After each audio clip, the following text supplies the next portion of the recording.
स्वप्न आणि जागृती यात यत्किंचितही विलक्षणता नाही असे सिद्धांती सांगतात. परंतु पूर्वपक्ष जागृत आणि स्वप्न ह्या दोन अवस्थांमध्ये विलक्षणता सिद्ध करण्याचा प्रयत्न करतो की ज्याद्वारा जागृत अवस्था आणि त्या अवस्थेतले असणारे पदार्थ हे सत्य ठरतील असा त्याचा प्रयत्न आहे. तेव्हा त्यासाठी त्यांनी दोन गोष्टी अगोदर सांगितल्या की जागृत पदार्थांचा स्वप्नामध्ये काहीच उपयोग नाही आहे की नाही, म्हणून आपल्या स्वप्नस्थ पदार्थांचा जागृतीमध्ये काहीच उपयोग नाही म्हणून ते मिथ्या आहे. तर त्यांनी सांगितलं जसा स्वप्नस्थ पदार्थाचा जागृतीमध्ये उपयोग नाही म्हणून ती मिथ्या, तर जागृतीतल्या पदार्थाचा तरी स्वप्नात कुठं उपयोगिता आहे म्हणून त्याला मिथ्या म्हणण्यास हरकत नाही.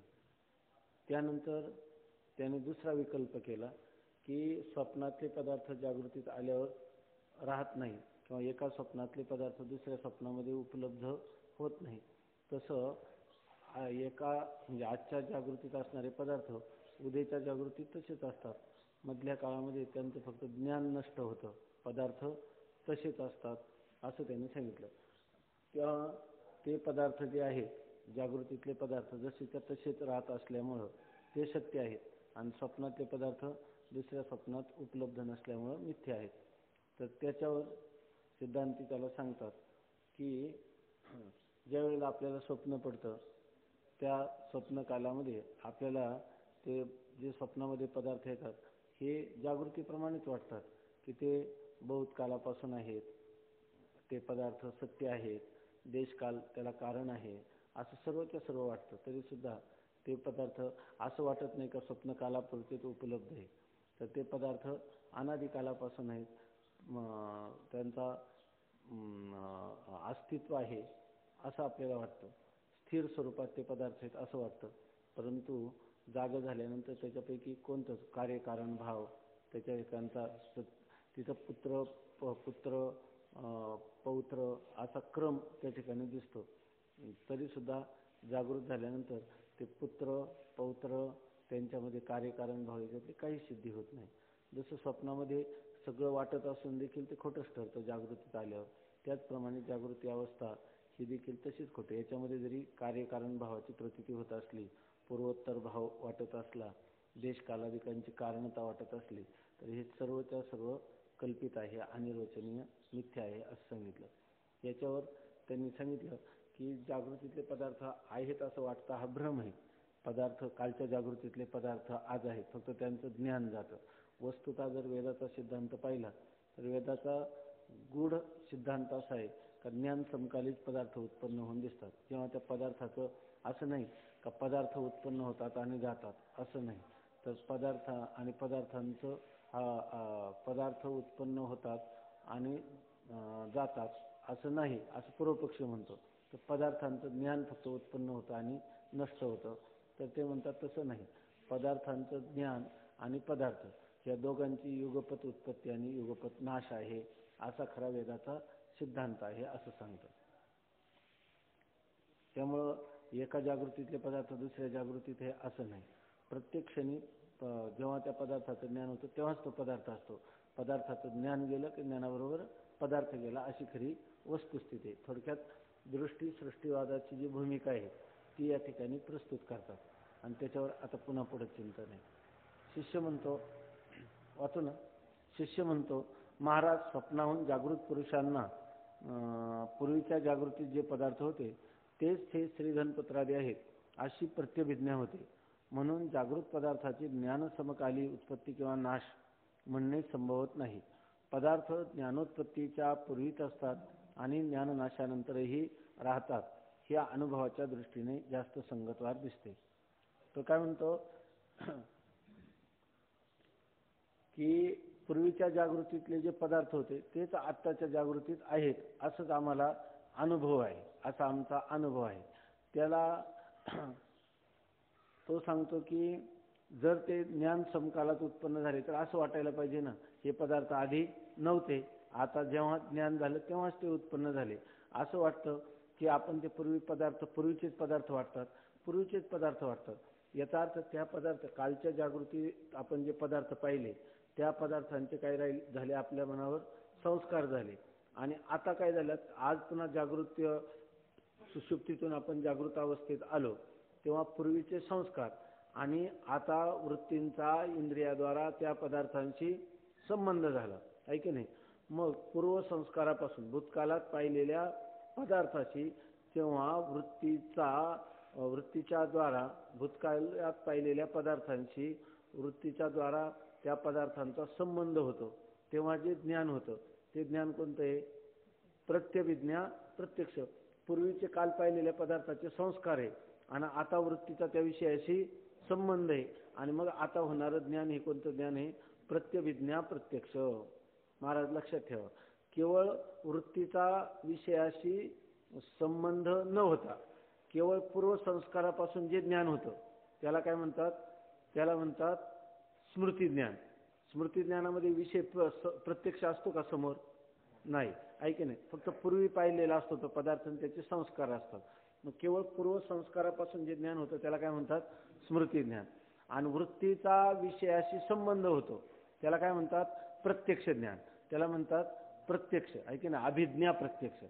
बरोबर ना? अभिज्ञा प्रत्यक्ष म्हणजे आता वृत्तीचा ह्या विषयाशी संबंध होऊन जे ज्ञान झालं त्याला काय म्हणायचं? अभिज्ञा प्रत्यक्ष. कोणतं? वृत्तीचा आणि विषयाचा संबंध झाला हे अभिज्ञा प्रत्यक्ष. आणि पूर्वीच पाहिलेला पदार्थ आहे त्या पदार्थाचे संस्कार आहेत आणि नंतर आता पुन्हा वृत्तीशी त्याचा विषयाचा संबंध झाला म्हणजे पूर्वसंस्कार अधिक वृत्ती आणि विषयांचा संबंध याच्यापासून जे ज्ञान होतं त्याला म्हणतात प्रत्यभिज्ञा प्रत्यक्ष. समजा काल पाहिलेला राम तोच राम आता आहे असं जेव्हा आपण म्हणतो, काल पाहिलेल्या रामाचे संस्कार आणि त्या रामाची वृत्तीचा झालेला आता संबंध हे दोन्ही मिळून त्याचं प्रत्यक्ष ज्ञान झालं. ह्या ज्ञानाला काय म्हणायचं? प्रत्यभिज्ञा प्रत्यक्ष. आता विषय असा चालू आहे की शिष्य म्हणतो जर प्रत्येक ज्ञान होतं तेव्हाच तो पदार्थ उत्पन्न होतो, अगोदर तो नव्हताच. तर मग आम्हाला असं वाटायला पाहिजे आता की जेव्हा ज्ञान झालं तेव्हाच हा पदार्थ उत्पन्न झाला असं वाटतं का? जो कालचा पदार्थ आहे तोच हा आहे असं वाटतं? जो कालचा पदार्थ आहे तोच आज मी बरं हे पाहतो म्हणजे काय? प्रत्यक्ष ज्ञान आहे. वृत्तीचा विषयाशी संबंध आहे आणि मग हे ज्ञान होते हे प्रत्यक्ष आहे आणि त्याला सहाय्य काय आहे? पुन्हा पूर्व संस्काराचं सहाय्य. दोन्ही मिळून झालेलं ज्ञान हे काय आहे? प्रत्यभिज्ञा ज्ञान. प्रत्यभिज्ञा प्रत्यक्ष. प्रत्यभिज्ञा प्रत्यक्षावरून काय म्हणावं लागतं? हा कालचाच पदार्थ आहे म्हणजे याचा अर्थ हा नवीन उत्पन्न झाला आहे का कालचाच आहे? कालचाच आहे. बरं ही गोष्ट प्रत्येकाला अनुभवाची आहे की नाही? प्रत्येकाला प्रत्यभिज्ञा प्रत्यक्ष होतं की नाही? काल पाहिलेला जो काशीमध्ये देवदत्त तोच आज मी या ठिकाणी आळंदीमध्ये पाहत आहे असं म्हणतो. हे ज्ञान याचा अर्थ तो काल होताच की नाही? का तो काय आता नवीन उत्पन्न झालेला आहे? मग हे प्रत्यक्ष प्रत्यभिज्ञा होते की नाही? आपल्याला प्रत्यक्ष प्रत्यभिज्ञा होते. याचाच अर्थ काय? तो पदार्थ ज्या अर्थी प्रत्यक्ष प्रत्यभिज्ञा होते त्या अर्थी तो पदार्थ अगोदर मानलाच पाहिजे की नाही? त्या पदार्थाची सत्ता, त्या पदार्थाचं अस्तित्व अगोदर मानलंच पाहिजे. आणि तुम्ही काय म्हणता की ज्ञान समकालातच पदार्थाची उत्पत्ती होते किंवा पदार्थाची युगपत उत्पत्ती आणि युगपत नाश. पदार्थाचं ज्ञान झालं त्याच वेळेला तो पदार्थ उत्पन्न होऊन भासतो. पदार्थाचं ज्ञान गेलं की पदार्थ जातो असं म्हणता येत नाही. पदार्थांचं ज्ञान येतं आणि जातं. सुषुप्तीमध्ये काही जागृती आणि स्वप्न ह्या अवस्था विलीन होऊन जातात. स्वप्नामध्ये जागृती आणि सुषुप्ती आणि जागृतीमध्ये सुषुप्ती आणि स्वप्न ह्या अवस्था विलीन होऊन जातात. परंतु जेव्हा आपण त्या पदार्थांचं ज्ञान होतं, बरोबर ना, जेव्हा आपण त्या पदार्थांचं ज्ञान होतं तेव्हा ते ज्ञान असं होत नाही की ते पदार्थ नव्हते. फक्त त्या पदार्थांचं ज्ञान जे आहे तर ते ज्ञान त्या ठिकाणी नष्ट होतं किंवा उत्पन्न होतं. पदार्थ मात्र पूर्वीचेच असतात आणि आपल्याला ज्ञान सुद्धा होताना असंच वाटतं की कालचाच पदार्थ आज आहे, कालच्या जागृतीत पाहिलेला पदार्थ आज आहे. बरं हे ज्ञान एकाला आहे का? बहुतेकांना आहे. बहुतेकांना आहे. आणि हे अनुभवाचं आहे का अनुमानाचं आहे? अनुभवाचं आहे. आणि हे ज्ञान प्रत्यक्ष आहे का परोक्ष आहे? तर हे प्रत्यक्ष आहे. बरं प्रत्यक्ष आहे ते केवळ अभिज्ञा प्रत्यक्ष आहे का प्रतिविज्ञा प्रत्यक्ष आहे? प्रत्यभिज्ञा प्रत्यक्ष आहे. म्हणजे प्रत्यभिज्ञा प्रत्यक्ष ज्ञानावरून आमचा असा निश्चय होतो की कालच्या जागृतीतले पदार्थ आजच्या जागृतीमध्ये आहेत. मग प्रत्यभिज्ञा प्रत्यक्ष होत असताना तुम्ही कालच्या जागृतीतले पदार्थ आज नाहीत, ते ज्ञान समकालीत उत्पन्न होऊन भासतात असं म्हणणं योग्य आहे का? असं कोण? बरं ही गोष्ट कायशी जुळते? अनुभवाशी जुळते असं कोण म्हणतो? पूर्वपक्ष किंवा शिष्य म्हणतो. बघा महाराज, स्वप्नाहून जागृत पुरुषांना पूर्वीच्या जागृतीत जे पदार्थ होते तेच हे श्रीधनपुत्रादी पदार्थ आहेत अशी प्रत्यभिज्ञा होते. आपल्याला असं वाटतं की कालच्या जागृतीतले हे पदार्थ नसून नवीन उत्पन्न झाले. पूर्वीतल्या जागृत पदार्थ जे होते तेच पदार्थ आज आहेत अशी आपल्याला प्रत्यभिज्ञा प्रत्यक्ष होते. म्हणून जागृत पदार्थांची ज्ञान समकाली उत्पत्ती किंवा नाश म्हणणे संभवत नाही. फार झालं तर स्वप्नातले पदार्थ जेव्हा आपल्याला प्रतीतीला येतात तेव्हाच ते उत्पन्न होतात असं म्हणणं संभवनीय आहे आणि उचित आहे. पण जागृत पदार्थांची ज्ञान समकालामध्ये उत्पत्ती होते आणि ज्ञानाबरोबरच त्यांचा नाश होतो. म्हणजे ज्ञान गेलं की ज्ञानाची निवृत्ती झाली किंवा ज्ञान नष्ट झाले की ते पदार्थ नष्ट होतात असं कोणाला तरी वाटतं का? म्हणून ते म्हणतात असं म्हणणं उचित नाही. म्हणून जागृत पदार्थाची ज्ञान समकाली उत्पत्ती किंवा नाश म्हणणे संभवत नाही. इथं शब्द आहे जागृत पदार्थाची, म्हणजे स्वप्न पदार्थाची, बरोबर ना, स्वप्न पदार्थाची स्वप्न ज्ञानकाली उत्पत्ती होते असं म्हणणं बरोबर आहे. पण जागृत पदार्थाची ज्ञान समकालात जेव्हा जागृतीतल्या पदार्थाचं ज्ञान होतं तेव्हाच ते पदार्थ उत्पन्न होतात असं म्हणणं संभवत नाही. पदार्थ ज्ञानोत्पत्तीच्या पूर्वीच असतात आणि ज्ञाननाशानंतरही राहतात. जेव्हा ज्ञानोत्पत्ती आपल्याला झाली नाही त्यावेळेला ते पदार्थ आहेतच की नाही, जागृतीतले पदार्थ सावध आहेत ना सगळे. ज्ञानोत्पत्तीच्या पूर्वी देखील ते पदार्थ आहेत आणि ज्ञानोत्पत्तीनंतरही ते पदार्थ आहेत. जरी तुमचं ज्ञान गेलं तरी सुद्धा ते पदार्थ आहेतच असं म्हणतात. आणि हे अनुभवाच्या दृष्टीने जास्त संगतवार दिसते. तो म्हणतो अनुभवाच्या दृष्टीनं जर सांगायचं झालं तर जागृत पदार्थ स्वप्नाप्रमाणे मिथ्या आहेत असं तुम्हाला म्हणता येणार नाही. कारण फरक आहे त्याच्यामध्ये. जागृती आता तुम्ही केले, आतापर्यंत आपण केलेल्या चिंतनावरून आम्ही एवढं मान्य करतो, अगोदर हे मान्य नव्हतं करत. जागृती स्वप्नाला मिथ्या ठरवून मग जागृतीला मिथ्या ठरवण्यापेक्षा उलट या ठिकाणी जागृतीला सत्य समजून त्याच्यावरून स्वप्नाला सत्य तो ठरवण्याचा मी आतापर्यंत अट्टाहास केला. परंतु तुम्ही केलेला जो युक्तिवाद आणि तुम्ही सांगितलेली जी संगती त्याच्यावरून एवढं निश्चित ठरलं का स्वप्नातले पदार्थ मिथ्या आहेत. जेव्हा स्वप्नातल्या पदार्थांचं ज्ञान होतं तेव्हाच ते पदार्थ असतात. स्वप्नातल्या पदार्थांचं ज्ञान गेलं की ते पदार्थही जातात. अवस्थांतर जागृतीमध्ये आलं तर ते पदार्थांचं कोणत्याही प्रकारचं सत्यत्व सिद्ध होत नाही, उपयोगिता सिद्ध होत नाही, ऐके नाही. आणि ते पदार्थ पुन्हा राहतही नाही, त्याच्यामध्ये त्यांची उपलब्धी होत नाही. म्हणून स्वप्नातले पदार्थ मिथ्या. पण जागृतीतले पदार्थ तसे मिथ्या आहेत स्वप्नाप्रमाणे असं आम्हाला वाटत नाही आणि अनुभवाच्या दृष्टीने याची संगती लागत नाही. म्हणायचं झालं तर असं म्हणा की जागृतीतल्या पदार्थांचं आपल्याला ज्ञान समकालात उत्पन्न होतात असं म्हणण्यापेक्षा ते पदार्थ अगोदरही असतात, ज्ञानाच्या पूर्वी असतात आणि ज्ञानानंतरही असतात. फक्त काय होतं, अगोदर आपल्याला ते पदार्थ असतात पण त्यांचं ज्ञान नसतं, ऐके नाही. तर ज्ञानोत्पत्तीच्या पूर्वी देखील ते पदार्थ असतात आणि ज्ञानाच्या नंतर नाशानंतरही ते पदार्थ असतात.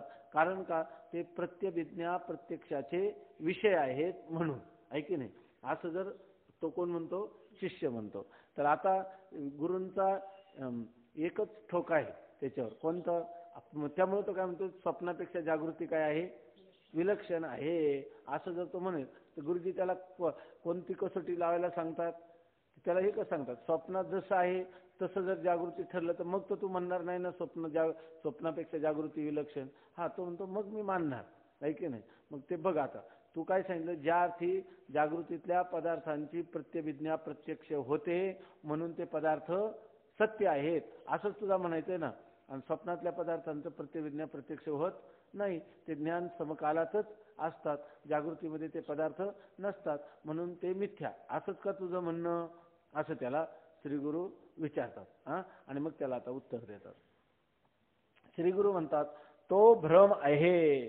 तो भ्रम आहे म्हणजे काय, जागृतीतले पदार्थ ज्ञानोत्पत्तीच्या पूर्वी आणि ज्ञानानंतरही असतात आणि त्यांचं काय होतं, प्रत्यभिज्ञा प्रत्यक्ष होतं म्हणून ते पदार्थ सत्य आहेत असं तुझं जे म्हणणं आहे ते म्हणणं भ्रमातलं आहे, तो भ्रम आहे असं सांगतात. स्वप्न पदार्थही कसं आता त्याला सांगतात बघा, स्वप्न पदार्थही ज्या क्षणी दिसतात त्याच क्षणी उत्पन्न होतात असे असूनही स्वप्नकाली सर्वांना हे पर्वत समुद्रादी पदार्थ माझ्या जन्माहून पूर्वीच उत्पन्न झालेले आहेत व माझ्या पश्चातही अनंत काळ राहणार अशी बहुत काल स्थिरतेची भ्रांती होते. आता एखाद्या मनुष्याला जेव्हा स्वप्न पडतं ऐके नाही, मग स्वप्नामध्ये त्याला असं स्वप्न पडू शकतं की नाही, 10 वर्षापूर्वी मी जो देवदत्त काशीमध्ये पाहिला तोच मी आळंदीमध्ये पाहत आहे. मग आता तो जेव्हा त्याला स्वप्नामध्ये त्या पदार्थाचं ज्ञान होतं ते स्मृती ज्ञान होतं. आता स्वप्नाला स्मृती ज्ञान म्हणता येत नाही, आपण चिंतन केलेलं आहे. मग स्वप्नामध्ये तो काय म्हणतो, 10 वर्षापूर्वी काशीला भेटलेला देवदत्त तो आज मी माझ्या डोळ्याने प्रत्यक्ष आळंदी क्षेत्रामध्ये पाहत आहे, असं त्याला काय चाललेलं आहे, स्वप्न आहे. मग ते स्वप्न स्मृती ज्ञान आहे का? स्मृती ज्ञान नाही. मग ते स्वप्न केवळ आपलं अभिज्ञा प्रत्यक्ष आहे का? अभिज्ञा प्रत्यक्ष आहे का? फक्त वृत्तीचा विषयाशी संबंध होऊन ते स्वप्न पाहतोय का? नाही. त्याला त्याची काय आहे, प्रत्यभिज्ञा प्रत्यक्ष आहे. 10 वर्षापूर्वीचे पाहिला त्याचे संस्कार आहेत, ऐक नाही, आणि ते संस्कार अधिक आता वृत्तीचा विषयाशी होणारा संबंध, आणि एवढं झाल्यानंतर तो काय म्हणतो की तोच देवदत्त हा आहे, हे ज्ञान त्याला प्रत्यभिज्ञा प्रत्यक्ष नाही का? बरं, त्यावेळेला त्याला स्वप्नामध्ये असं दिसलं की हिमालयादी पर्वत पाहिले. तेव्हा ते हिमालयादी पर्वत आपल्या जन्माच्या पूर्वी होते असं त्याला वाटतं का आता ज्ञान समकाली उत्पन्न झाले असं वाटतं? पूर्वीच होते असं वाटतं, बरोबर ना? बरं, आपण गेलो तर हे पर्वत पण जाणार आहेत असं वाटतं का त्याला? नाही, असंही वाटत नाही, बरोबर ना? म्हणजे त्याला तिथं असंच वाटतं ना, जरी या पर्वताचं ज्ञान गेलं तरी पर्वत आहे, ज्ञान नव्हतं तरी पर्वत होतात. मग तिथं त्याला या ठिकाणी हे होणारं जे ज्ञान आहे ते प्रत्यभिज्ञा प्रत्यक्ष ज्ञान होतं की नाही? त्याला होतं, ऐक नाही. आणि तिथं सुद्धा त्याला हा भ्रम राहतो की नाही, ज्ञान समकालात पदार्थ आहे असं वाटतं का ज्ञानापूर्वी पदार्थ आहे, ज्ञानानंतर पदार्थ आहे, असं सगळं त्याला वाटतं. जसं जागृतीत वाटतं त्याच्यापेक्षा काही वेगळं वाटतं का स्वप्नामध्ये? स्वप्नामध्ये संस्कार असतात की नाही? स्वप्नामध्ये संस्कारापासून ज्ञान होतच की नाही? स्वप्नामध्ये वृत्तीचा विषयाशी संबंध होऊनच ज्ञान होतं की नाही? सगळं होतं, ऐक नाही. आणि जागृतीत आल्यानंतर मग त्या ठिकाणी प्रत्यभिज्ञा प्रत्यक्ष म्हणून ते खरं होतं असं वाटतं का तिथली प्रत्यभिज्ञा प्रत्यक्ष ही खोटीच होती? तिथं प्रत्यभिज्ञा प्रत्यक्ष, तिथलं स्मृती ती खोटीच होती, तिथले संस्कार ते खोटेच होते, तिथली वृत्ती आणि विषयाचा संबंध हे सर्वच्या सर्व कल्पित होतं, असा त्याचा काय होतो, निश्चय होतो. मग तिथं सगळं प्रत्यभिज्ञा प्रत्यक्ष होत असून स्वप्नाला खोटं म्हणता की नाही? मग जागृतीमध्ये तसंच प्रत्यभिज्ञा प्रत्यक्ष होत असताना याला मात्र सत्य म्हणण्याचा तुला काय अधिकार, असं त्याला विचारतात. लक्षात आलं की नाही महाराज? तुमच्या लक्षात आलं ना? काय म्हणतो, जागृतीमध्ये कालचेच पदार्थ आज आहे, फक्त मी झोपलो तेव्हा त्याचं ज्ञान गेलं होतं का पदार्थ गेला होता? पदार्थ तर तसाच होता असं म्हणतो. ते म्हणतात त्यामुळे स्वप्नामध्ये काय होतं, जेव्हा त्या स्वप्नातले पदार्थ दिसतात तेव्हाच ते उत्पन्न होऊन दिसतात, ऐक ना, हे आम्हाला पटतं. पण जागृतीतले पदार्थ जेव्हा आम्ही पाहतो तेव्हा स्वप्नाप्रमाणे हे नवीन उत्पन्न होऊन भासले असं कधीतरी वाटतं का? ते म्हणतात असं जागृतीत कधीच वाटत नाही, पण स्वप्नात तरी असं कधी वाटतंय का? स्वप्नातही कधीच वाटत नाही, तरी स्वप्नाला खोटं म्हणतोस ना तू. मग या ठिकाणी निर्धास्तपणे जागृतीला देखील खोटं म्हणायला तुला काय हरकत आहे, आहे की नाही? जसं स्वप्नामध्ये तुला वाटतं की हा आता दिसणारा हिमालय पूर्वी नव्हता, होता असंच वाटतं की नाही? आता माझ्या ज्ञानानंतर हा हिमालय जाणार आहे असं वाटतं का तुला? तो हिमालय मात्र राहणारच आहे. आणि असं असताना जागृत झाल्यावर जर तुला म्हटलं की तो पूर्वीचा हिमालय होता की नाही, तू प्रत्यक्ष पाहिला की नाही, त्याचं तुझ्या ज्ञानोत्पत्तीच्या पूर्वी तो होता, नंतरही तो राहणार आहे, हे सगळं याचाच अर्थ हिमालय स्वप्नातला खराच आहे असं जर म्हणलं तर नाही. अहो, ते जेव्हा ज्ञान झालं तेव्हा ते होतं, तसं वाटत असतं पूर्वीचाच हा हिमालय नंतर राहणार, पण त्यातलं काय नाही, ते सर्व काय होता, माझ्या मनाच्या कल्पना होता, आहे की नाही? स्वप्नातल्या त्या द्रष्टेचा काय होता, सगळ्या त्या कल्पना होत्या असं तो म्हणतो, आहे की नाही? स्वप्नदृष्ट्याची काय आहे, कल्पना म्हणजे स्वप्न आहे. तसं जागृतीमध्ये सुद्धा ह्या द्रष्टेची ही कल्पना आहे असं त्याला वाटत नाही, कारण अनंत जन्माचे त्याच्यावर संस्कार असतात. तर आता हे म्हणता येईल की नाही, मग केवळ प्रत्यभिज्ञा प्रत्यक्ष होतं, संस्कारापासून होतं, संस्कार अधिक इंद्रिय विषयांचा संबंध होऊन होतं, काही जरी झालं, सगळं जरी एवढ्या गोष्टी घडून आल्या, त्या सगळ्या गोष्टी स्वप्नामध्ये घडूनच येतात, तरी आम्ही स्वप्नाला सत्य म्हणत नाही. तर मग जागृतीतल्या पदार्थांना सत्य म्हणण्याचं काय कारण? जसं स्वप्नामध्ये तसंच जर जागृतीमध्ये घडत असेल तरी पण तू जर म्हणतच असेल नाही पण स्वप्नापेक्षा जागृती थोडीशी वेगळीच आहे, विलक्षणच आहे, हा तुझा काय झाला? फक्त दुराग्रह असा झाला. काही याच्यापेक्षा वेगळे लक्षणं सगळे बसतात स्वप्नाची जागृतीमध्ये, तरी तू काय म्हणतो? जरा मोकळ्या मनाने चिंतन करायला सुरुवात करणे. खरं जसं आहे सत्याचं अन्वेषण करायला सुरुवात केल्यावर काखेमध्ये चेंडू का दाबतो? ऐके नाही आपलं गृहीत कृत्य. कारण तुला काय ठरवायची? जागृती सत्य ठरवायची, आणि त्याच्यासाठी तू जरी ठरत नसली तरी माझंच खरं, ऐके नाही, सत्य ठरत नाही तरी जागृती विलक्षण आहेच आहे, असं तू कशासाठी म्हणतो? असं त्यांना म्हणतात. लक्षात आलं का महाराज? असं म्हणण्याने आलं लक्षात का? असं आणि असं नाही, लक्षात आलं आहे की नाही? काहीच फरक नाही. जसं स्वप्न जागृतीमध्ये वाटतं तसं स्वप्नामध्ये, आणि जसं स्वप्नामध्ये वाटतं तसंच जागृतीमध्ये. मग असं कधी म्हणायचं नाही का प्रत्यभिज्ञा प्रत्यक्ष होतं म्हणून, ज्ञानानंतर पदार्थ असतात म्हणून, ज्ञानपूर्वकाली पदार्थ असतात म्हणून जागृती ही काय आहे? सत्य आहे, ऐका, किंवा विलक्षण आहे, असं कधीच म्हणता कारण नाही. आणि खूपच प्रसंग आला वेदांत चिंतन करणाऱ्यावर, नाही काहीतरी त्याच्यात भेद आहेच, जागृती आणि स्वप्नामध्ये भेद सांगितलाच पाहिजे. असं कसं दोन अवस्था नावच आली ना, दोनच अवस्था केल्या असत्या, सुषुप्ती आणि स्वप्न, ऐके नाही, अशीच अवस्था केली असते ना. तीन अवस्था शास्त्राने केलेल्या आहेत, तीन अवस्था अनुभवात आहे, ऐके नाही. आणि असं म्हणत असताना भेद नाही असं काय म्हणतो?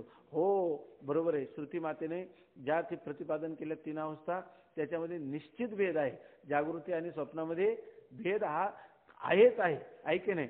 आणि तो काय भेद आहे त्याला सांगायचं? स्वप्नापेक्षा जागृती ही निकृष्ट आहे. स्वप्नामध्ये तरी पुरितत नावाची नाडी, म्हणजे त्याला काहीतरी काय केश शतवालाग्र भाग असा देश आहे, आणि एक क्षण त्याला काल आहे. पण जागृतीला देशही नाही आणि कालही नाही. त्यामुळे बरोबर आहे, स्वप्नापेक्षा निकृष्ट एक अवस्था आहे, आणि ती आहे जागृती, ऐके नाही. असं म्हणायला काय हरकत आहे की नाही? बरं, हे बोलणं खोटं आहे का? भले नसेल अनुभवाला आलं तर खोटं तर नाही ना. खरं बोलल्याचं तर पुण्य लागेल की नाही माणसाला, ऐके नाही. त्याच्यापेक्षा जागृती खरं म्हणण्याने काय होईल? भरपूर पातक लागेल, कारण नसताना म्हणता, ऐके नाही. इथं खरं बोलणं श्रुती मातेने सांगितलं, बरं वास्तव हेच आहे की नाही? बरं युक्तीने होते की नाही सिद्ध? श्रुतीनं सांगितलं की काय?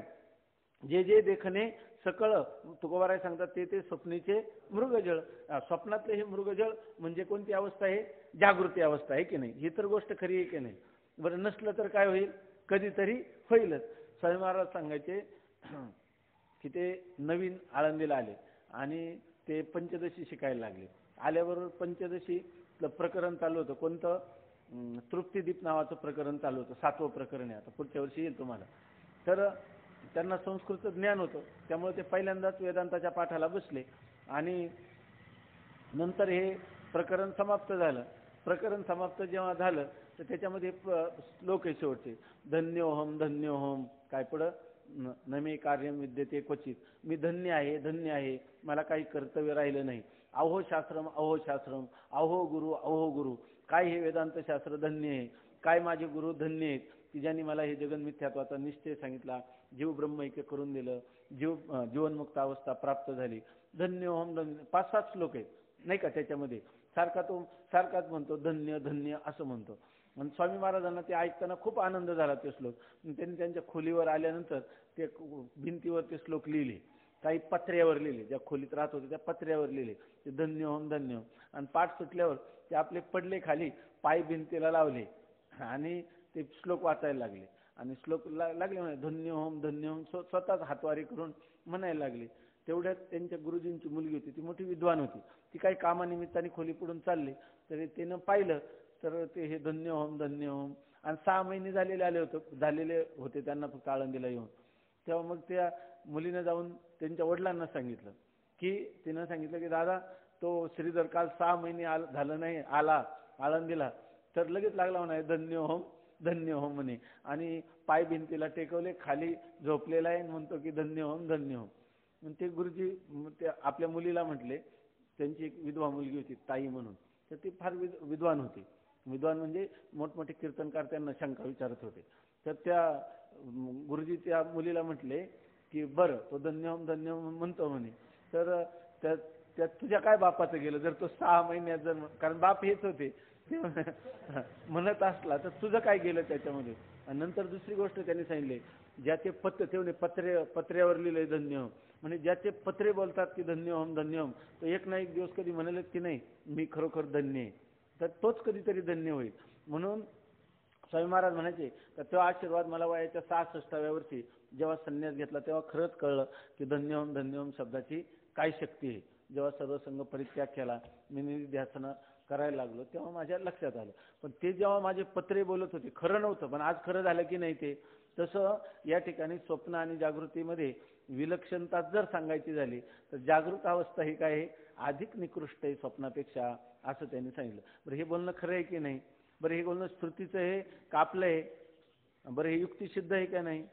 श्रुतीचं आहे आणि युक्तीचं आहे. आता राहिलंय काय फक्त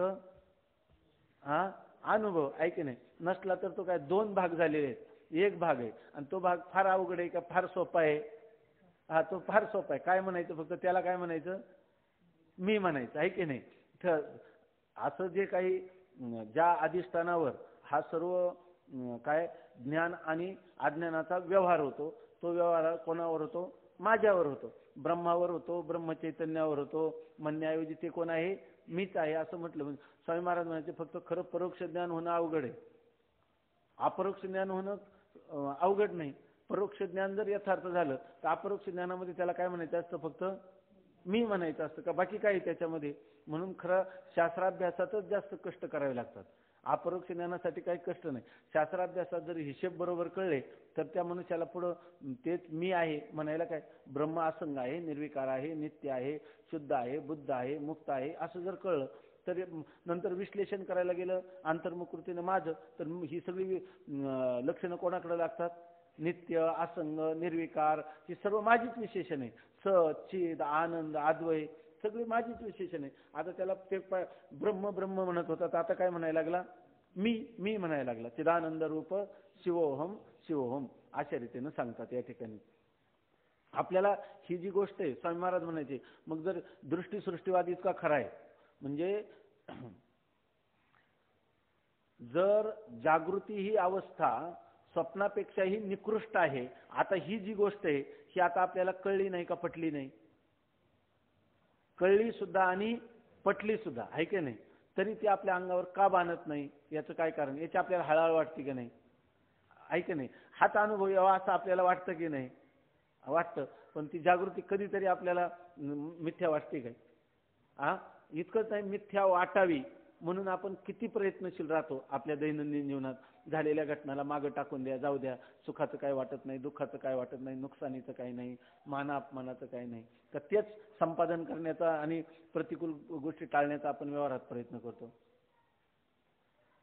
अनुकूल संपादन आणि प्रतिकूल याचा जर आपल्याला हे जर कळलं असतं तितकीच मिथ्या आहे. यासाठी आपण एवढा आटापिटा केला असता का की आपले बोर्डवर नाव आलंच पाहिजे, पेपरवर नाव आल्यावर कात्रण जपून ठेवलंच पाहिजे, हे काय आपण केलं असतं का? आहे की नाही? हँडलमध्ये नाव नाही आलं तर आम्ही जाणार सुद्धा नाही त्या सप्ताहाला, आहे की नाही?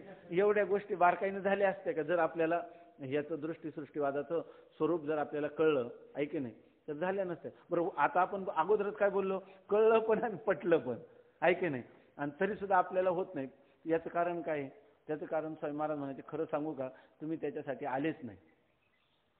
आपण जर आपल्याला काय वाटतं, आता बरेच काल एक जण म्हटले की आता आम्ही उत्तरेत जाणार शिकायला. उत्तरेत शिकायला जायचं म्हणजे काय? इथं शिकले काय विचारसागर, पंचदशी, अजून राहिले ना भरपूर शास्त्र शिकायचं, आहे की नाही? आता शास्त्र शिकणं हे महत्वाचं आहे का अंतर्मुखृतीनं आपल्या स्वरूपाशी समरस होणं महत्वाचं आहे? स्वरूपाचा हिशेब कळाला नाही का? आणि बरं समजा यांनी नाही कळालं तर किती शास्त्र श्रवण केले किंवा किती शास्त्राचं पठण केलं म्हणजे ते करून देणार आहे? किती शास्त्राचं केलं तरी करून. त्याचं कारण काय? करून घ्यायचंच नाही आम्हाला. आळंदी असो नाही तर ऋषिकेश असो नाही तर कुठं असो, काशी असो, आम्हाला फक्त शास्त्रात स्वामी महाराज म्हणायचे की फक्त ह्या ज्या चिठोऱ्या आहेत, अनेक चिठोऱ्या पालथ्या घालायच्या, आहे की नाही? त्याचं आपल्याला पाहून घ्यायचं फक्त. जर आपल्या स्वरूपासाठी काय लागतंय? काही लागत नाही, एवढंच लागतं स्वामी महाराज म्हणजे. त्याला काहीच लागत नाही. त्याला काही ग्रंथ लागतात का काय? हे बाहेरचे ग्रंथ वाचण्यापेक्षा आपला आतला ग्रंथ आहेच ना. आतल्या ग्रंथात हे स्वतःच्या अनुभवाने जागृती आणि स्वप्न हे काय आहे? एकच आहे. जागृती स्वप्नातले पदार्थ जागृतीत नाही, जागृतीतले पदार्थ स्वप्नात नाही. स्वप्नातल्या पदार्थाची उपयोगिता जागृतीत नाही आणि जागृतीतल्या पदार्थाची उपयोगिता स्वप्नात नाही. ऐक नाही, स्वप्नामध्ये प्रत्यभिज्ञा प्रत्यक्ष, अभिज्ञा प्रत्यक्ष, स्मृती, ज्ञान सगळा व्यवहार होतो, तरी तो जागृतीत खोटा ठरतो. जागृतीमध्ये सगळा व्यवहार जरी प्रत्यभिज्ञा प्रत्यक्ष, अभिज्ञा प्रत्यक्ष, स्मृती, ज्ञान सगळा जरी व्यवहार झाला तरी सगळा व्यवहार तर काय आहे, स्वप्नतुल्यच आहे, अशी खरी स्थिती आहे. मग ही जी स्थिती आहे, आता ह्या स्थितीला आपल्याला प्राप्त न होण्याला कारण काय आहे, आपल्याला श्रवणापासून होणारा जो प्रमाण असंभावना ती निवृत्त झाली नाही काय, झाली. हा का शास्त्राला याच्यापेक्षा वेगळं काही सांगायचं असं वाटतंय का आपल्याला? का शास्त्राला कर्म उपासना सांगायची, का तत्वज्ञानाचाच सिद्धांत सांगायचा आहे? मग आपल्याला का जीव ब्रह्म की ज्ञानच सांगायचे, का जगन्मिथ्यात्व निश्चय सांगायचा आहे, का हे सर्वच सांगायचे? सर्वच सांगायचं आहे की नाही? आणि हे सर्व सांगितलं नाही का? सांगितलं आहे की नाही? याच्याविषयी श्रवणाविषयी, श्रवणामध्ये कशाला शास्त्राला काय म्हणायचे ह्याच्यासाठी शास्त्राचं श्रवण करायचं. मग त्याच्याविषयी काय संशय राहिला आपल्याला? प्रमाणाविषयी असंभावना, प्रमाणाविषयी संशय का महाराज? काहीच संशय नाही. बर, आता प्रमेयाविषयी संशय का काही? स्वप्नाधिकांचं चिंतन केलं, रज्जू सर्पाधिकांचं चिंतन केलं, सत्ख्याती मानले नाही, ऐके नाही, असत्ख्याती मानले नाही, आख्याती मानली नाही, अन्यथा ख्याती मानली नाही, अजून कोणती राहिली? हा, कोणती ख्याती मानली? अनिर्वचनीय मानली नाही का? का अनिर्वचनीय, अनिर्वचनीय ख्यातीच मानली, ऐका नाही. ही कशाने मानली? युक्तीनं सिद्ध झालं नाही का? ऐका नाही. फक्त बरं, अनुभव अनुभव अनुभव म्हणजे काय? दररोज तसंच आहे ना. आपण अनुभव घेतो कशाचा? आपल्या आत्मस्वरूपाच्या एकतेचा, ऐका नाही. आणि बोलतो काय? अनुभव. त्या अनुभवाला आपण ऐक्य म्हणण्याऐवजी काय म्हणतो? अनुभव कशाचा आहे? द्वैताचा. अनुभव आहे दररोजचा ऐक्याचा आणि त्याला म्हणतो काय? द्वैत, ऐके नाही. अनुभव आहे मिथ्यात्वाचा आणि त्याला काय म्हणतो? सत्यत्व. म्हणजे ही आपण आपल्या बुद्धीची स्वतःच वंचना करतो की नाही? ही आत्मवंचनाच करतो की नाही आपण? जर फक्त आपण आत्मवंचना, आपण आपल्याला फसवायचं नाही एवढं जरी आपण ठरवलं, बरोबर आहे ना, एवढं आपण ठरवलं तर आपल्याला काय प्रतिबंध आहे? कोणताच प्रतिबंध नाही. आता बघा, प्रमाणाविषयी संशय नाही म्हणून श्रवणाची गरज नाही, प्रमेयाविषयी संशय नाही म्हणून मननाची गरज नाही. आणि विपरीत भावना, किती स्वप्नामध्ये विपरीत भावना झाला म्हणजे मी काय ते पदार्थ होत असतो काय? ऐके नाही. त्यामुळे कोणताही जरी व्यवहार झाला तर त्या व्यवहाराविषयी कशाला मला? फक्त माझी जी निश्चय, बुद्धी निश्चय, आत्मज्ञान, त्या निश्चयामध्ये जर चळढळ नसेल तर मला कोणता प्रतिबंध आहे? मग खरा प्रतिबंध काय आहे? खरा प्रतिबंध, काहीही प्रतिबंध नसताना मी निष्प्रतिबंध आहे का नाही? कोणत्या देशात, कोणत्या काळात, कोणत्या वस्तूने मला कोणता परिच्छेद केला? कोणी माझं अस्तित्व लोपवलं? कोणी माझं ज्ञानाचं आच्छादित केलं? कोणी माझा आनंद आवृत्त केला? कोणीच केला नाही, आहे की नाही? असं असताना पण मला आनंदी असावं वाटतं, आहे की नाही? का? तो वृत्तीच्या द्वारा. भ्रम आहे का नाही? वृत्ती हा भ्रम आहे का वृत्तीच्या द्वारा भ्रमाची कल्पना आहे? नाही नाही, वृत्तीच्या द्वारा भ्रमाची कल्पना आहे का वृत्ती हाच भ्रम आहे? वृत्ती हाच भ्रम आहे. जाऊ दे ना, त्या वृत्तीला काही वाटू नाही तर नाही वाटू, आहे की नाही? मी कोण आहे? तुका म्हणेस आहे, देव आहे तैसा आहे. माझ्या वास्तव स्वरूपात वृत्ती बदल करते का? स्वप्न, जागृती, सुषुप्ती, समाधी, विक्षेप, कोणत्याच अवस्था माझ्या स्वरूपाच्या ठिकाणी बदल करू शकत नाही. पण ही गोष्ट करण्यासाठी का वाटत नाही आपल्याला? वाटावा असं वाटत नाही का? पण तरी सुद्धा होत नाही. त्याचं कारण काय आहे? मूळ कारण खरंच स्वामी महाराजांनी सांगितलं, जर आपल्याला ऐकताना वाईट वाटतं पण खरं तेच आहे की नाही? आपण त्याच्यासाठी आलो नाही, आहे की नाही? आपण जर त्याच्यासाठी आलो तर तेच प्राप्त होणार. जया जे पाहिजे ते आहे की नाही? आणि ते मिळत नसेल याचा अर्थ कुठंतरी, किंवा म्हणायचं झालं तर अधिकारात काय होते? काहीतरी अधिकारात कमी पडते, आहे की नाही? अधिकारात काहीतरी न्यूनता राहते. आता अधिकाराची न्यूनता कशाने पूर्ण होईल? माऊलींनी सांगितलं अधिकाराच्या काय खाणी आहात, अधिकाराचे काय? समजा जो मनुष्य दुष्ट नसतंय तो ब्रह्म आहे आणि जो मनुष्य साधू आहे तोच ब्रह्म आहे आणि तो ब्रह्म नाही काय? सर्वच ब्रह्म आहे. मग त्या आपल्या स्वरूप स्थितीला प्रतिबंध कोणाचा झालाय? सगळेच ब्रह्मरूप आहे, अवघे ब्रह्मरूप रिता नाही ठाव. मग त्यामुळं आपला अधिकार कशाचा असणार? देहाचा अधिकार लागतो का याला? देह उंचा पुरा लागतो. बरं अंतःकरणाचा अधिकार लागत असता तरी गोष्ट ठीक आहे. अंतःकरणाचा अधिकार बरं स्वरूपाला कशाला लागतो? स्वरूपाचा आणि अंतःकरणाचा कुठं संबंध आहे? नाही, पण म्हणजे ज्ञान तरी पाहिजे ना. ज्ञान आणि अज्ञानाचा कुठं त्याच्याशी संबंध आहे की नाही? कशाचा संबंध आहे त्याच्याशी? कोणाचा कोणाशी न धरे संबंध आहे. शुद्ध बुद्ध ठाईचे ठाई, असं जी काही अवाच्य स्थिती आहे या स्थितीविषयी याला काय लागतं? फार बुद्धिमत्ता लागते का? याला फार शास्त्र श्रवण लागतं का? काय लागतं याला? काहीच लागत नाही. हे लागतं फक्त एवढं, काहीच लागत नाही हे कळण्यासाठी मात्र बरंच काही लागतं आहे की नाही? त्याच्यात हे हा निश्चय होण्यासाठी बरंच काही लागतात. मग इतकं लागतं की काय? बुद्धिनिश्चय आत्मज्ञान ब्रह्मनि रूपभावी आपण ब्रह्मनिष्ठा राखे पूर्ण आणि तत्परायण अहर्निशी. आता इथं हा जो वाद आहे कशासाठी? खरा आता वाद कोणता आहे? अजातवाद आहे की नाही? पण अजातवादामध्ये काही बोलताच येत नाही. मग बोलायचं झालं तर अजातवादाचं स्वरूप सांगणारा कोणता वाद आहे? दृष्टीसृष्टीवाद आहे. म्हणून दृष्टीसृष्टीवादाची प्रक्रिया पुढे सांगायची, त्याची ही भूमिका चालली ऐका. आणि दृष्टीसृष्टीवाद सुद्धा जर सांगायचा झाला तर दृष्टीसृष्टीवादामध्ये काय आहे? पदार्थाच्या ज्ञानसमकालातच पदार्थ आहे असं त्यांना सांगायचं. पण पदार्थाच्या ज्ञानसमकालात पदार्थ उत्पन्न होऊन भासतो ही गोष्ट जागृतीविषयी सामान्य मनुष्याच्या बुद्धीवर आरूढ होत नाही. पदार्थ पूर्वीचाच आहे असं त्याला वाटत असतं. म्हणजे याला म्हणतात सृष्टी दृष्टीवाद.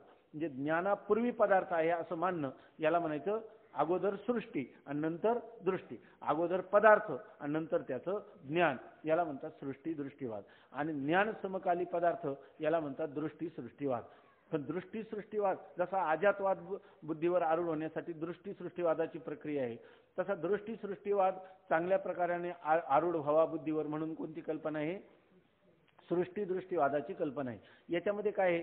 जरी पदार्थ पण सृष्टी दृष्टीवादाच्या कल्पनेमध्ये सुद्धा पदार्थ अगोदर असला, ज्ञानापूर्वी असला तरी तो पदार्थ सत्य मात्र मानलेला नाही. तो पदार्थ मिथ्याच आहे असं मानलेले. नाही तर तुम्ही लगेच म्हणाल थोडा फरक आहे, मग पदार्थ कसा आहे? सत्य आहे, सत्य नाही असं सांगतो.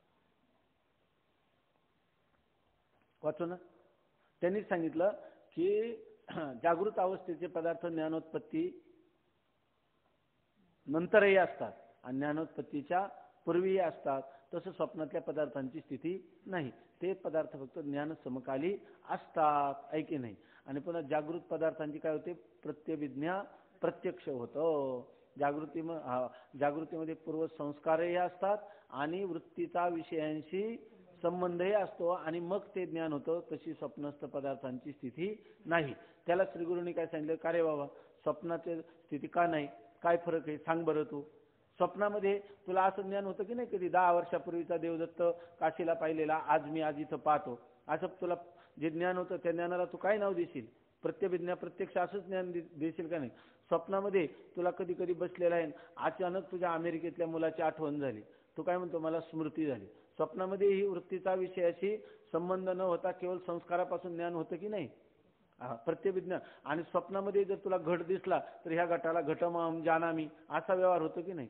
ते कोणतं प्रत्यक्ष होतं? अभिज्ञा. म्हणजे स्वप्नामध्ये अभिज्ञा प्रत्यक्ष होतं, प्रत्यभिज्ञा प्रत्यक्ष होतं, स्मृती ज्ञान होतं आणि सगळं झालेलं असल्यामुळं स्वप्नातून जागे झाल्यानंतर तू त्या स्वप्न पदार्थांना अभिज्ञा प्रत्यक्ष, स्मृती ज्ञान किंवा ते सगळे विषय जे आहेत ते प्रत्यभिज्ञा प्रत्यक्षाचे विषय आहेत म्हणून ते सर्व सत्य आहेत असं जागृतीत आल्यावर स्वतःही समजतो आणि दुसऱ्यांनाही उपदेशाच्या रूपाने हे सांगतो. लोकही ऐकून मान्य करतात. अशा प्रकारचा व्यवहार कुठं चालू आहे का? कधी झाला होता का? तर ते म्हणतो नाही. त्या संसाराविषयी लगेच म्हणतो संसार एक म्हणजे स्वप्न संसार एक झाला होता, हे तो समोर मिथ्या वार्ता, पुढे होईल मागुता कदा कल्पांती घडेना असं तू म्हणतो. आणि मग आता जागृतीच्या विषयी तुला तसं म्हणतो का? तू म्हणत नाही. पण विलक्षणता आहे का? नाही. अर्थात तू कबूल केलंच पाहिजे. असं जरी सगळं घडत असलं तरी स्वप्न जसं मिथ्या आहे त्याचप्रमाणे जागृत स्वप्नासारखं जिथं घडलं म्हणजे ते काय सत्य ठरायचं कारण नाही. स्वप्नातलं ज्या कारणाने मिथ्या आहे त्याच कारणाने जागृतीतले सुद्धा हे सर्वच्या सर्व व्यवहार हा यच्च यावत व्यवहार हा स्वप्नवत आहे, स्वप्न तुल्य आहे, स्वप्नच आहे की नाही? जर करायचं झालं तर आम्ही किती सत्ता करू? 2च सत्ता करू, प्रातिभाषिक आणि परमार्थिक. व्यावहारिक सत्ता जेव्हा मानतो त्यावेळेला कोणता वाद आहे? आणि जागृतीतल्या पदार्थांना व्यावहारिक सत्ता देतो तेव्हा कोणता वाद आहे? सृष्टी दृष्टीवाद आहे. आणि जेव्हा केवळ दोनच सत्ताचा स्वीकार करतो तेव्हा कोणता वाद आहे? दृष्टीसृष्टीवाद आहे. ऐकी नाही, असं घ्यायचं. लक्षात आलं ना? आता इथून पुढे फक्त एवढंच नाही, हे 1-2 पानं आहेत, एवढी जर तुम्ही चांगली लक्षात घेतली तर खरं वेदांताचं जे काही मार्मिक रहस्य म्हणतो आपण, दृष्टीसृष्टीवाद, आपल्याला जर चांगल्या प्रकाराने कळला तर स्वामी महाराज म्हणायचे की दृष्टीसृष्टीवाद कळण्याचा एक फायदा, सृष्टीदृष्टीवाद कळला तरी पदार्थ मिथ्याच आहे की नाही, आणि दृष्टीसृष्टीवाद कळाला तरी पदार्थ काय आहे? मिथ्याच आहे. आणि अजातवाद कळाला तरी पदार्थ काय आहे? मिथ्या म्हणायच्या ऐवजी असद्रूप आहे, तुच्छ आहे, असं तुम्ही म्हणू शकता. ऐके नाही. परंतु एकदम तुच्छ म्हणल्याने तुच्छ वाटतंय का? अगोदर दृष्टीसृष्टी किंवा सृष्टीदृष्टी समोर घ्यावी लागेल. ऐके, त्याच्याशिवाय वाटत नाही. पण स्वामी महाराज म्हणायचे अजातवादात जरी एखाद्याला रमता आलं नाही तरी त्यांनी कशात रमावं? दृष्टीसृष्टी. दृष्टीसृष्टीचा काय फायदा आहे? ज्ञानवान पुरुषाला दृष्टीसृष्टीचं चिंतन काय आणि सृष्टीदृष्टीचं चिंतन काय, दोन्ही मिथ्याच आहेत ना. मग असं असून दृष्टीसृष्टीचा काय फायदा होईल? सांगा बरं. कैलास महाराज, काय फायदा होईल? दृष्टीसृष्टीचा काय फायदा होईल सृष्टीदृष्टीपेक्षा? कैलास महाराज.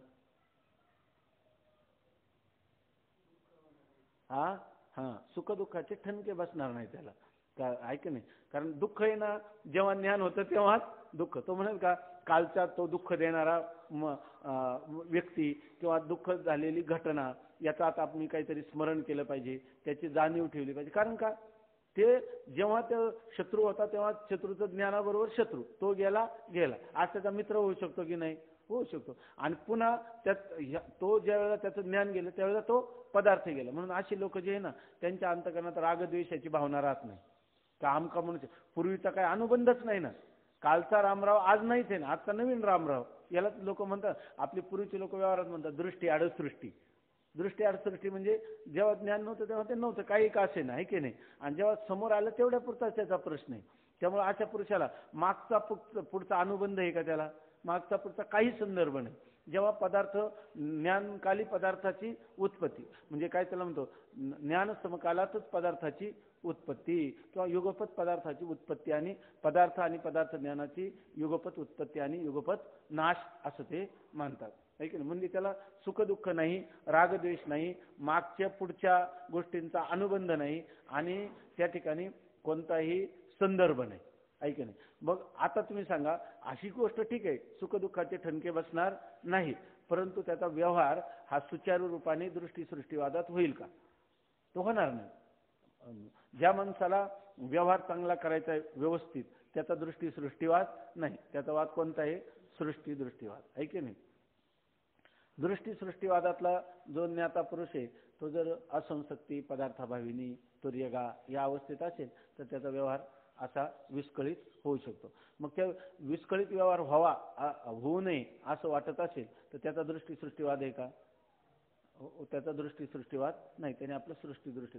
बरं, समजा सृष्टीदृष्टीला अनुसरलं आणि दृष्टीसृष्टीला अनुसरलं नाही तर त्याचे काही नुकसान होईल काय?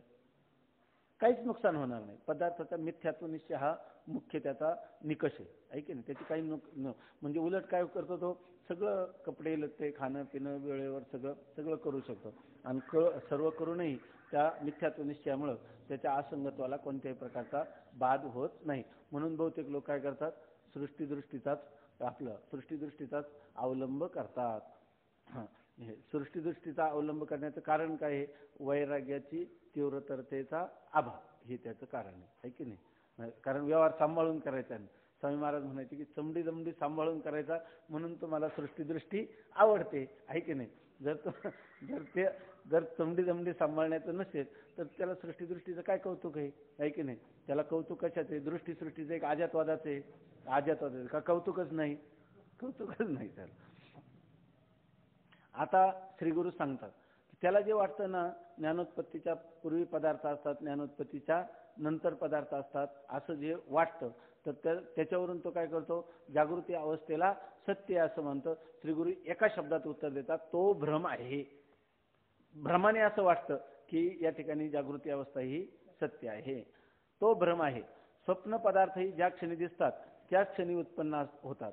असे असूनही स्वप्नकाली सर्वांना हे पर्वत समुद्रादी पदार्थ माझ्या जन्माहून पूर्वीच उत्पन्न झालेले आहेत व माझ्या पश्चातही अनंत काळ राहणार अशी बहुत काल स्थिरतेची भ्रांती होते. स्वप्नामध्ये असंच घडतं की नाही.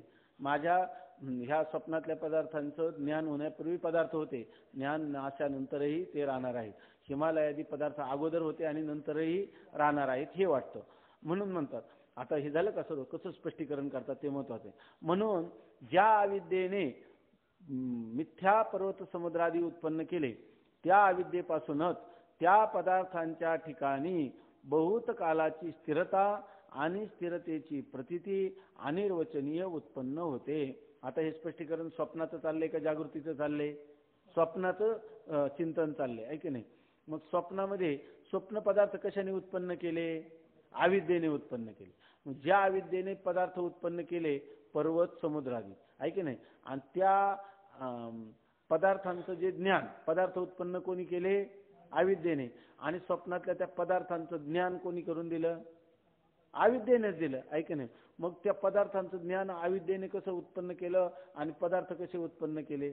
अहो, अविद्येच्या तमगुणाचा परिणाम म्हणून ते स्वप्नातले पर्वतादी पदार्थ झाले, आहे की नाही? आणि अविद्येच्या सत्वगुणाचा परिणाम म्हणून त्या पदार्थांचं ज्ञान उत्पन्न झालं, आहे की नाही? खरं खरं हे झालं का? ज्ञान उत्पन्न झालं. मग त्रिगुण तरी खरे आहेत का? आणि अविद्या पण नाही, आहे की नाही? पण आता संगती सांगायला लागलो आपल्याला खरंच वाटायला लागतं ना, ही चालली अध्यारोपाची भाषा, पण आपल्याला किती पडतं, वा वा काय वेदांताचं ज्ञान. सर्पज्ञान कसं झालं? अविद्येच्या सत्वगुणाचा परिणाम, कारण सत्वात संजय येते ज्ञान. वास्तविक हे सुद्धा केलेल्या काय आहेत? कल्पना. फक्त कोणत्या कल्पना आहे? त्या काय कुणी रस्त्यावरून पकडून आणलं तर त्यांना ह्या कल्पना करता येणार नाही. शास्त्रात संस्काराने ज्याचा अंतकरण सुसंस्कृत झालेलं आहे, असा शास्त्राच्या आधारे कल्पना करणारा जीव हा ह्या सर्वांचा कल्पक आहे, है की नाही? का दुसरा कोणी याचा? तोच त्याचा कल्पक आहे. म्हणून सांगतात, ज्या अविद्येने मिथ्या समुद्रादी उत्पन्न केले, नुसते मिथ्या समुद्रादीच अविद्येने उत्पन्न केलं का? त्या अविद्येपासून त्या पदार्थाच्या ठिकाणी, त्या अविद्येनंच काय दाखवलं? पर्वत सांगितला. आणि त्या पर्वताच्या ठिकाणी बहुत काल माझ्या ज्ञानापूर्वी होता असंही कोणी दाखवलं? अविद्येने. माझ्या नंतर राहणारे हे कोणी दाखवलं? अविद्येने. आणि त्याच्या ठिकाणी बहुत कालाची स्थिरता आहे हे कोणी दाखवलं? आणि त्या स्थिरतेची आम्ही साक्षात प्रतीती घेतो हे सुद्धा कोणी दाखवलं? अविद्येनेच दाखवलं. म्हणून ज्या अविद्येने मिथ्या पर्वत समुद्रादी उत्पन्न केले, त्या अविद्येपासूनच त्या पदार्थाच्या ठिकाणी बहुत कालाची स्थिरता, स्थिरतेची प्रतीती ही अनिर्वचनीय उत्पन्न होते. ती जी प्रतीती ती तरी सत्य आहे का? ती सत आहे का? का असत आहे का? सदसत आहे का? सदसत विलक्षण अनिर्वचनीय आहे का? का सदसत विलक्षण अनिर्वचनीयच आहे असं सांगतात. तसं सांगतात. म्हणून ज्या अविद्येने मिथ्या पर्वत समुद्रादी उत्पन्न केले, त्या अविद्येपासूनच त्या पदार्थाच्या ठिकाणी बहुत कालाची स्थिरता, स्थिरतेची प्रतीती अनिर्वचनीय उत्पन्न होते. त्याचप्रमाणे जागृत पदार्थाच्या ठिकाणीही बहुत कालाची स्थिरता नाही, परंतु अविद्येच्या सामर्थ्याने मिथ्या स्थिरता त्या पदार्थाबरोबरच उत्पन्न होऊन प्रतीत होते. खरं तर असं तुझं विण काही स्थिर आहे आईशे नाही. परमात्म्या वाचून दुसरं कोणतं स्थिर नाही. परमात्म्या वाचून म्हणजे प्रत्येगात्म्या वाचून, प्रत्येगात्म्यामध्ये वाचून म्हणजे माझ्या वाचून दुसरं काहीही स्थिर नाही. सगळं सर्व काय आहे? अस्थिर आहे. अनंत बुद्धीचे तरंग क्षणक्षणा पालटती रंग, धरू जाता संग तो होय बाधक, अशी स्थिती आहे. तर आता इथं कसं सांगतात बघा. त्याचप्रमाणे जागृत हेच चाललंय ना. त्याचप्रमाणे जागृत पदार्थाच्या ठिकाणी बहुत कालाची स्थिरता नाही. स्वप्नातल्या पदार्थाच्या ठिकाणी बहुत कालाची स्थिरता वाटते. हिमालयादी पर्वतांच्या ठिकाणी ती आहे का स्थिरता तिथं? तसेच जागृत पदार्थाच्या ठिकाणीही बहुत कालाची स्थिरता नाही, परंतु अविद्येच्या सामर्थ्याने. परंतु ती स्थिरता कशामुळे दिसते? तर अविद्येमुळं. अविद्येच्या सामर्थ्याने मिथ्या स्थिरता. ते पदार्थ स्थिर आहे, परंतु ते कधी वाटतं? पदार्थाबरोबरच उत्पन्न होऊन प्रतीत होते.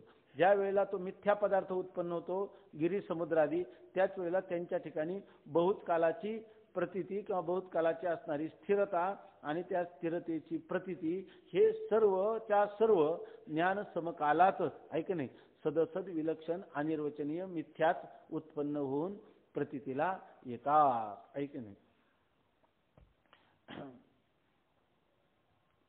खरं जर पाहिलं तर वेदांत शास्त्राने दिलं जीवाला सुखप्राप्तीसाठी आणि दुःख निवृत्तीसाठी हे सर्वात मोठं चिंतन दिलं. कोणतं? स्वप्नातलं चिंतन. आणि तद्वारा जागृतीचं मिथ्यात्व निश्चय. ही गोष्ट ही कशाने प्राप्त होईल? दुसरं काहीच नाही. रज्जू सर्पादी पदार्थांचं आपण अनिर्वचनीय पदार्थांचं चिंतन केल्याशिवाय, थोडक्यात काय? अनिर्वचनीय ख्याती. म्हणून वेदांताची कोणती ख्याती आहे? अनिर्वचनीय. वेदांत पक्षस्तु विवर्तवाद. म्हणून त्या विवर्तवाद किंवा विवर्त या पदाची शक्ती आपल्याला जर कळली जीवनामध्ये, तर त्या माणसाचं काय आहे? त्या माणसाच्या जीवनातल्या सर्व सुख दुःखाची तर समाप्ती होते, परंतु वृत्तीचा असणाऱ्या सुखाची देखील समाप्ती होते. केवळ अवाच्य सुखरूपता अशी त्याला अनिर्वाच्य सुखरूपता त्याला प्राप्त होते. आणि हे प्राप्त होण्यासाठी दुसरं जगामध्ये काय काय साधनं आहेत आणखी?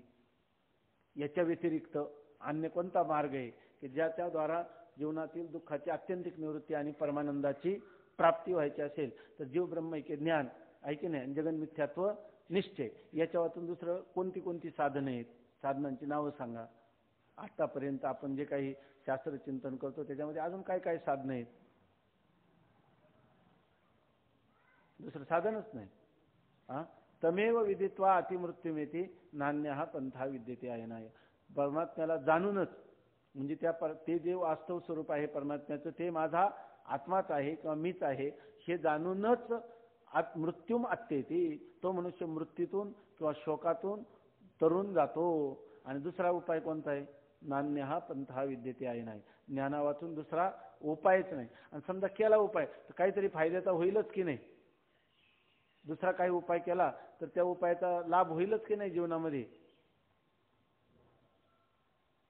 ज्ञानेश्वर महाराज तो स्पष्ट म्हणतात की ज्ञाना वाचून एके उपाय करीशी जितुके. उपायातून तर तो सुटणार नाहीच नाही. उपाय तर काय होईल? गुंफीशी अधिके रुखी. हे उलट काय होईल? तो अधिकच गुंताड्यात पडेल. मग अधिकच जन्ममरणाच्या परंपरेत पुन्हा पुन्हा तो सापडेल. मग कोणता उपाय आहे का? ज्ञान हाच त्याला उपाय आहे. आत्मज्ञाना वाचून दुसरा कोणताही उपाय नाही असं सांगतात. ज्ञान उलट माऊलीचं असं लिहितात काय ते? येथे एक नवलाव जो जो किजे तरुणो पाहो तो तो आपाओ होनी ठाके. जर तरुण जाण्याचा कोणता उपाय केला तर उपायाचाच काय होत असतो? अपाय. म्हणून खरा उपाय काय आहे? फक्त मी कोण आहे याचं चिंतन करणं, नाही का? दुसरा कोणताही उपाय नाही. आणि आणखी तर माऊलीने एक वाक्प्रचार केला, कोणाला ओळी आठवली तर पहा. त्याच्यात तर ते म्हणतात उलट त्याचं डोकंच फिरून जातं. काय त्याचं तेव्हा 15व्या अध्यायामध्ये उभी नाथिलिया संसारा उपायी जाचतया विरा आपण पे लोपे आणि वारा विकोपी जाहे. तिथे एक संन्यासी महात्मा होते, एक बाई होत्या संन्यासी. ते कोणी जर ज्ञानेश्वरी पाठ केली का त्याला सांगायचे की मला एवढी ओळीचा अर्थ सांग, म्हणजे तुझं ज्ञानेश्वरी पाठ केल्याचं सार्थ. किंवा तू कोणी म्हणलं मी ज्ञानेश्वरीचा अभ्यास करतो, एवढी ओळी सांग, ही ओळी ते विचारायचे. ती ओळी ही आता सांगितली काय? नाथिलिया संसारा आणि उपायी जाचतया विरा आपण पे लोपे वारा विकोपी जाहे. तर ते सांगा याचा अर्थ. याचा सरळ अर्थ आहे. बऱ्याच ज्ञानेश्वरीमध्ये तुम्ही पहा याचा अर्थ व्यवस्थित झालेला नाही. तर ते सांगतात की नाथिलिया संसार, जो संसार मुळी नाहीच आहे आणि त्याला उपाय केला, उपायी जाचतया विरा. हे विरा अर्जुना त्याला उपायांचं श्रम घ्यायला लागला की नसलेला संसार आणि त्या संसाराची काय करायची? मला निवृत्ती करायची, त्या संसाराचा मला नाश करायचा आणि अनेक दुसरे उपाय करायला लागला. ऐक नाही. तर ते म्हणतात आपण पे लोपे. दुसरे उपाय करायला लागला तर आपलं वास्तव आत्मस्वरूप जे नित्य सिद्ध आहे त्यात ते काय होतं? लोपे. लोपते म्हणजे खरोखर नष्ट नाही होत, जणू काही नष्ट झाल्यासारखं होतं. आणि वारा विकोपी जाय. लोक नाही का, एखादा मनुष्य जर आदवा तद्वा बोलायला लागला किंवा गोष्टी एखाद्या त्याला काय म्हणतो आपण विस्कळीत स्वरूपात करायला लागलं तर लोक काय म्हणतात? तुला काय वारा भरला काय? तुझं डोकं फिरलं की काय? असं म्हणतात. तसं वारा विकोपी जाय म्हणजे त्याचं डोकं आणखीन फिरून जातं. तेव्हा ह्या ग्रंथाच्या चिंतनात आपला एवढा जरी निश्चय झाला, आपल्या जीवनामध्ये ज्ञाना वाचून दुसरा तरुणोपाय नाही आणि इतर साधनं की लाभकारक नाही तर उलट काय आहेत? हानिकारक आहेत. एवढा जरी निश्चय आपला विचारसागर किंवा ज्ञानेश्वरी पंचदशी कोणत्या ह्या वेदांत चिंतनाच्या एका प्रकरण ग्रंथात एवढं जरी आपल्याला फल मिळालं तरी या जन्मात निश्चित आपलं बरंचसं पाऊल पुढं पडलं. म्हणजे काय होईल, पुढे आपल्याला एकदा कळल्यानंतर आपण जरी कोणताही उपाय करत राहिलो तर आपल्याला काय वाटेल, मुख्य उपाय काय आहे, ज्ञान, आणि मुख्य लक्ष्य काय आहे आपलं, जीवनमुक्ती, हे तर राहील की नाही. त्याच्यासाठी हे मिथ्यात्व चिंतन हेच एक मोठं हत्यार आहे, याच्या व्यतिरिक्त दुसरं काय नाही. मग हे 5 तरंग खर्ची पडले आणि आता 6वा तरंग चालू आहे. याच्यामध्ये मिथ्यात्व निश्चयातून दुसरं काही सांगितलंय का?